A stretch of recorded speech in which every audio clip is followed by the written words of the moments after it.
Carson Palmer, former NFL quarterback, of course, won the Heisman Trophy at USC and making his weekly appearance, brought to you by Level Select CBD.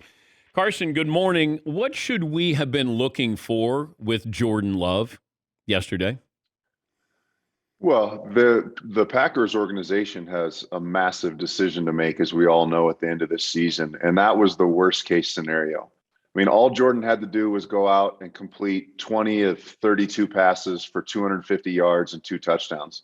Unfortunately, they were inept on offense. They couldn't hardly move the ball. He looked like a rookie in his first opportunity to get on the field. He had no rhythm, no timing. There was a couple balls that he threw to Devontae Adams that Devontae was the most confused guy on the field. It was worst case scenario. All he had to do, he didn't have to go out, and light it up like Aaron did in his first chance to play after Brett Favre left. Aaron went out and put on a show. He didn't have to do that. He just needed to go out and move the ball and look somewhat successful. Unfortunately, it went the opposite direction. They couldn't move the ball. The Packers have a massive decision to make at the end of this year. And now if Aaron comes back, right before next week's game against Seattle, it was so bad on offense. You can't, if Aaron is available to play, he has to play to keep them in the playoff hunt for that number 1 seed in the NFC. If they have to go with Jordan again, it looks like they may not be able to beat a Russell Wilson-less Seahawk team. But also, I was wondering that you knew they were going to blitz if you're Matt LaFleur. And why not run the ball more? Or could the play calling have been smarter for Jordan Love? It's also on LaFleur. LaFleur was there when they made that first-round pick for Jordan Love. So it was only to Coach LaFleur's benefit for Jordan to go out and have success and move the ball. So, I would have assumed that Matt LaFleur would have put Jordan in the most advantageous situation possible. Give him as much success as he can. Get him as comfortable as he can by running the football, by throwing more screens, getting him some easier passes. And when they did run the football, Aaron Jones looked pretty good. He had a couple nice big runs, but they just didn't stick to it. They kind of felt like Kansas City was going to hang 30 or 40 points on them, so they needed to throw the ball. It was an odd game plan and really an unsuccessful day for the Packers organization. Yeah, but I think the bigger picture, and nobody's going to focus on this, Carson, is Kansas City. Kansas City didn't look good against Green Bay at home without Aaron Rodgers. Kansas City hasn't looked good in a month. They're a team that we have given them a long leash. We keep saying they're going to be fine, they're going to be fine, they're going to be fine. But now we're going on a month long of saying they're going to be fine, they're going to figure it out. They have not figured it out.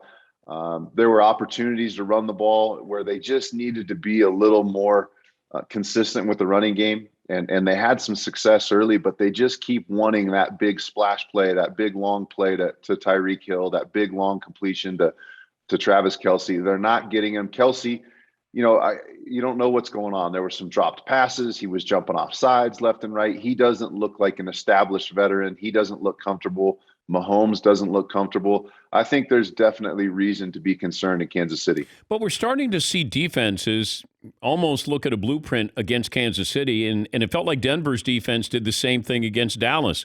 We're going to play deep. We're going to make you do everything underneath here, and we're going to try to put pressure on you. And it was very successful for Denver yesterday in one of the bigger surprises. How do you explain what happened to Dallas? Yeah, I think those two 4th down calls on 4th and 1 were the first one. McCarthy thinks, all right, I'm going to give it to Ezekiel Elliott, and he'll get 1 yard. He's always done it throughout his career. Sure enough, he gets stuffed. Denver's going the other way with the ball. And then McCarthy said, all right, I'm going to put it in my other best player on my team's hands and Dak's hands on 4th and 1 or 4th and 2, and he throws an errant pass. I mean, it was kind of one of those games where, as a head coach, you're giving it to your 2 best players, putting it in their hands to find a way to get a first down. They weren't able to do it. Shockingly, nobody expected after that Von Miller trade and kind of the down couple weeks that Denver's had over this last month. Nobody thought that was going to happen. And Denver just flat out outplayed Dallas from play 1 to the last play of the game. How do you explain the Bills going to Jacksonville? Oh, just turnovers. I mean, it was tough to watch. There were some nice plays that Buffalo was making, but Josh was just getting careless with the ball. He had a couple fumbles. He had a couple interceptions. And when you've got a desperate, hungry team like they are in Jacksonville, they're just searching for anything. They'll take whatever they can get. If you continuously give them the ball and turn the ball over, it just goes to show you've got to protect the football, because some of the best teams in the league can lose to one of the worst teams in the league if they don't protect the football, and they didn't do that. But what's it like when you go out on the field against an inferior opponent and you have to keep telling yourself that we can't take them lightly, but teams still do take the opposition lightly? Yeah, Buffalo got off the bus yesterday walking into the stadium knowing they had more talent on their bus than the other team did. And they played like it. They looked flat. They had some silly mistakes. Like I said, Josh was careless with the ball.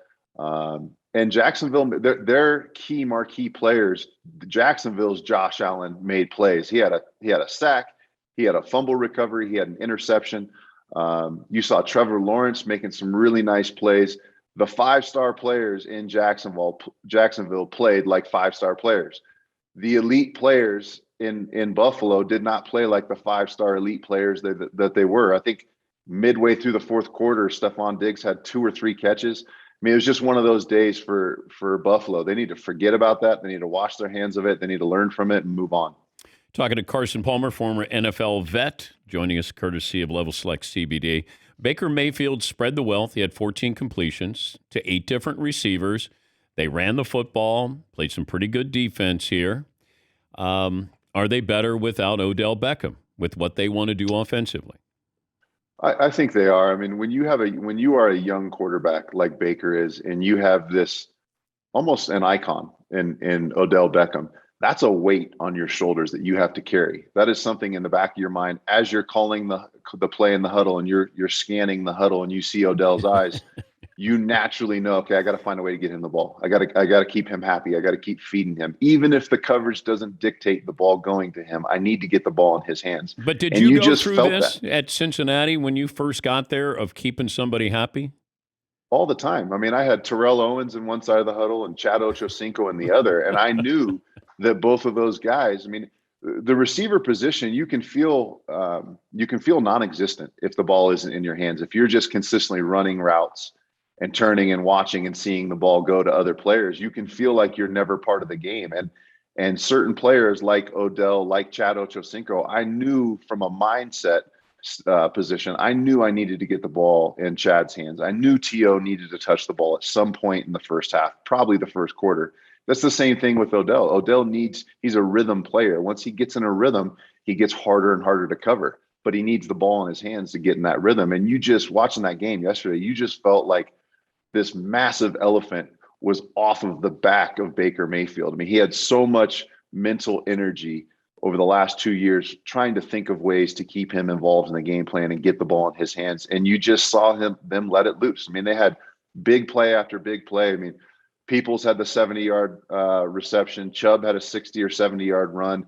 You just kind of felt watching that game that the best team on the field, without question, was Cleveland Browns. And I think going into that game, I was thinking the best team on that field that day was the Cincinnati Bengals, and they proved me wrong. I got to put you in the Hall of Fame for just putting up with Chad Ochocinco and Terrell Owens in the same huddle.